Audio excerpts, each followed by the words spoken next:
You want to have clean, dry skin whenever you're using any red light product because it penetrates in the best and gets to the cells. But one thing you do want to do is you want to reduce the oxidation because any light is oxidizing. So by using like something as simple as a green tea toner or a green tea serum, there you go, something that's very light, it will be helpful to drop the oxidation down. This is one we recommend. It's very inexpensive. I think it's like $16 or $20 on Amazon. Isntree comes from Korea. And what that does is that stops the oxidation. Any light that's hitting your skin is oxidizing your skin. And a small amount of oxidation is good, but a large amount of oxidation is going to cause a different type of aging on the skin. So by blocking that oxidation, there's PubMed studies and other companies that have done studies with their customers and so on, including all of our customers telling us that, hey, it's 10 times the benefit. So they'll say it amplifies the benefits of LEDs. Well, in a way it does, but what it does is it reduces any downsides there are. And now all the benefits of the LED are allowed to, sorry for the pun, shine through, and give you the real benefits. So again, it's 10 times more beneficial if you use an antioxidant toner or something very light. Don't use a heavy cream because that's going to block the light and reflect the light. Of course, no mineral sunscreens or anything like that, but something really light like these green tea toners and green tea serums. You can also make your own. Go online and say DIY for do it yourself, and you can find how to make a very effective green tea toner for yourself. So good information. As far as also getting the maximum benefit of using the Viso mask as well as the panel, but I know the Viso mask is so popular. Is there a regimen that I know you and I have talked about it, but thought maybe we could share as well? Yeah, so here's what I'll tell the people that purchase the Viso mask is, first of all, what you want to do, of course, you have to have clean, dry skin, right? You also want to create some form of a micro injury. It could be something as simple as a regular washcloth and aggressively scrubbing it with some kind of a scrubbing crystal thing, or using a buff puff or something like a loofah sponge. And they have these things that dermabrade the skin and so on. Any of those things, a peel, anything. But you can just use a washcloth and scrub it aggressively.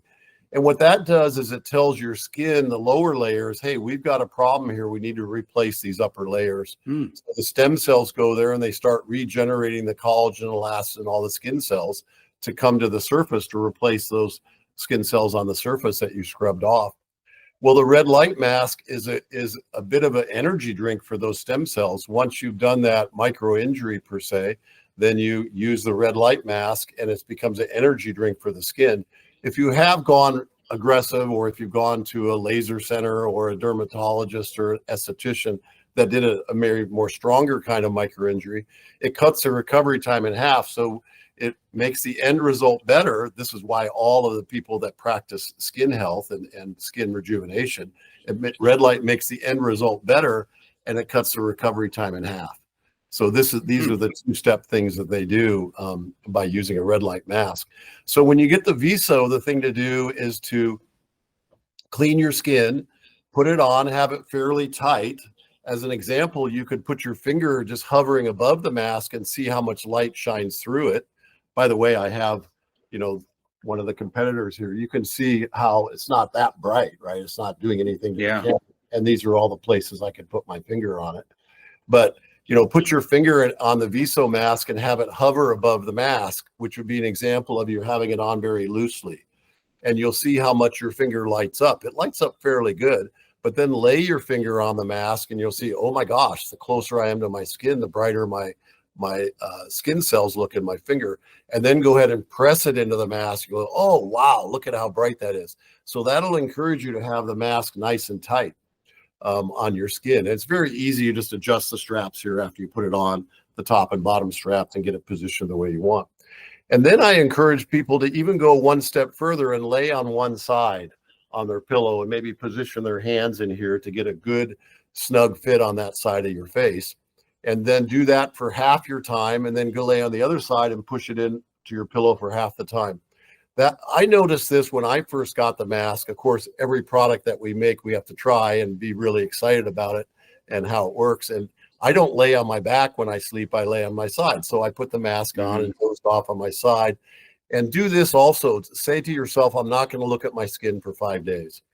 So use it for 5 days straight and don't look at your skin, and then look at your skin in the mirror. And I looked at my skin since I lay on my left side. I said, oh my gosh, that's crazy how good that is. And I just went like this. I said, whoa, it's not as good on the right side. Why could that be? Well, that's because I was laying on my left side and pressing it in, and the right side was slightly lifted up.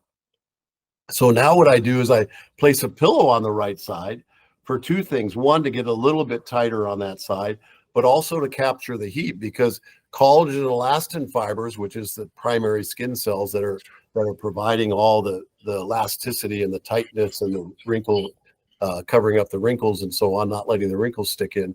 Those are collagen and elastin fibers. Well, those replicate best at about 105 degrees Fahrenheit. Don't worry about measuring your skin. You're capturing a bit of the warmth by laying on the side, right? And I'm capturing more of the warmth by putting a pillow on this side. And then, of course, I flip over to do this side. That's a lot of a regimen, but you're going to see a really, really good benefit. And then after 5 days, after you looked at your skin, you'll say to yourself, man, I'm never going to stop doing this. And then you realize that, wait a minute, I probably can't do it every day. What happens, Bill, if I don't do it every day? Well, once you've done it for 5 days, you're going to kind of move around during your day. You're going to say, like I did mine this morning, I move around during my day and I can move my face and I feel like, wow, I can still feel it. You know, I can still feel the benefits. So you can leave for a 3-day weekend, not use it for 3 days, and then maybe adopt a regimen that you're either using it Monday, Wednesday, and Friday, or Monday, Tuesday, Wednesday, or Tuesday, Thursday, Friday, something like that. You know, you don't have to do it every single day. So it's not like you're going to lose the benefits of it because you didn't do it every single day.